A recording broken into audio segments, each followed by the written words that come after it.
Welcome back to the ninth annual Halloween special. Tonight we're talking about something new. This is a limited 7-episode series on Netflix right now, directed and written by Mike Flanagan. If you guys know me, you know I love Mike Flanagan. I think he's one of the best people working in the industry, period, when it comes to horror. He's also just a really nice guy, and I have been impressed with everything he's ever made. I'm just going to read the IMDb logline for Midnight Mass. An isolated island community experiences miraculous events and frightening omens after the arrival of a charismatic, mysterious young priest. Going into the show, I knew only that. I didn't watch the trailer. I just saw like the poster image and I knew it was about a priest.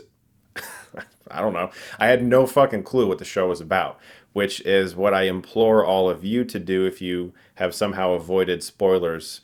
I really would like you to be able to see the show knowing nothing. From beginning to end, this show absolutely riveted me. It had me in its grasp. I have, as you know, a very traumatic past with religion. I've talked about this very openly. I believe that I was raised in a cult and I escaped. I haven't seen a show or film in many years that captured what that feels like, what it feels like to realize you're part of a community that maybe doesn't have your back, but they keep saying they do. That's a very horrifying feeling. And Flanagan, as I've said in all of my reviews of any films or television shows he makes, understands that the real scary stuff in the world is the stuff that just kind of exists, that we kind of accept and happens in broad daylight and just down the street. And this show explores many dark and terribly tragic things that happen often in the world with some added spice. Because that's the best horror. The best horror is stuff that we can understand, that we can relate to, but there's like a little ingredient in there, whether it's, some supernatural thing or whatever, that just kind of gets the wheels turning, and gets you kind of, ooh, this is kind of fucking cool. And Midnight Mass has something that I won't get into until I talk about spoilers, which of course I'll give you a warning, that kind of blew me away. It's very rare anymore that something that I see has the capability of actually surprising me. Malignant was one of the last ones that did. And it's extremely rare for that to happen because we're fed so much information by the internet, by trailers, by marketing, by social media about things before we ever sit down to actually read or watch them. And it was really nice to be watching a show that I thought was one thing and then said, no, it's more like this. That was fucking amazing. I really wish more studios had balls like this to market something and have it be that and have it be satisfying as that, but also say it's this too. And isn't that kind of fucking cool? I think it goes without saying at this point that all of the performances, the cinematography, the music, the Newton brothers, it's all great. Everything Flanagan does just looks and sounds fucking phenomenal. His editing, the way he edits the scares, his minimal jump scares, they're not even really jumps. There's a few, and the ones that are there are just fucking perfect, as always. And it goes without saying at this point. It's kind of strange to be like, well, all that stuff that's really hard for other people, yeah, he does it really well. Enough about that, though. Let's talk about some. It's weird because it's like that deserves a lot of fucking credit. Most horror filmmakers don't get it. They look down on the audience of horror films and TV shows. They believe that we're a bunch of fucking like ravenous teenagers who just want to see somebody chase through a hallway. That's part of it. That's fun. That's exciting and it's cool and you can have some popcorn.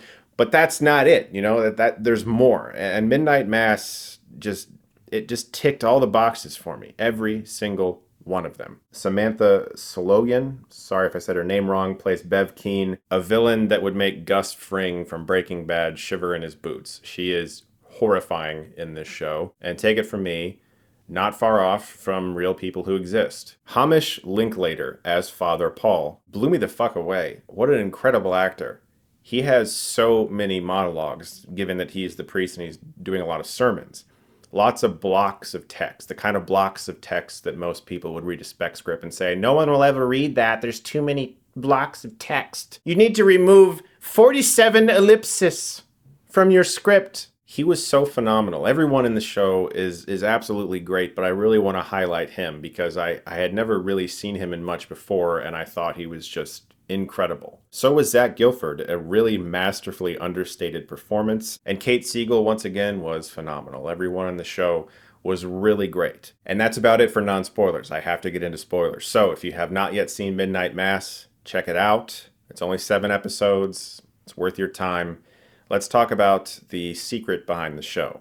So as the show progresses, you see characters on this isolated island drinking at the church. The blood of Christ, the body of Christ, it's something that everyone just does when they go to church. And it's extremely accepted, but what if there was something in that cup that you weren't supposed to drink that had an adverse effect on you? And in this case, we have sort of a hidden vampire story. And what I love about this is that Flanagan found a way to combine 2 different things: vampires and religion, specifically Christianity, and depict a situation in which a bunch of people could be told the right things and see the right things and genuinely believe that they are speaking to an angel, which is actually a vampire and is just feeding on them. And the priest, who was once old, is now young again, and he has seen these abilities for himself, and he found this thing in an unearthed bit of ancient ruins that was under a sandstorm. And everything just clicks for all these people, and they all seem to believe that these abilities they have are coming from God, and they need to turn everyone else. And those who don't want to be turned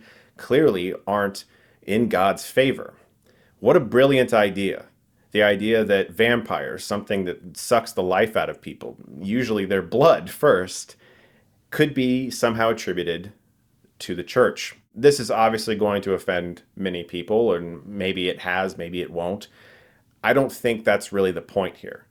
I think the point here is that we as people can be very gullible, and we have to really be discerning when we're listening to someone who's in a position of power tell us what to do with our lives, because they could be fucking wrong. Take it from me.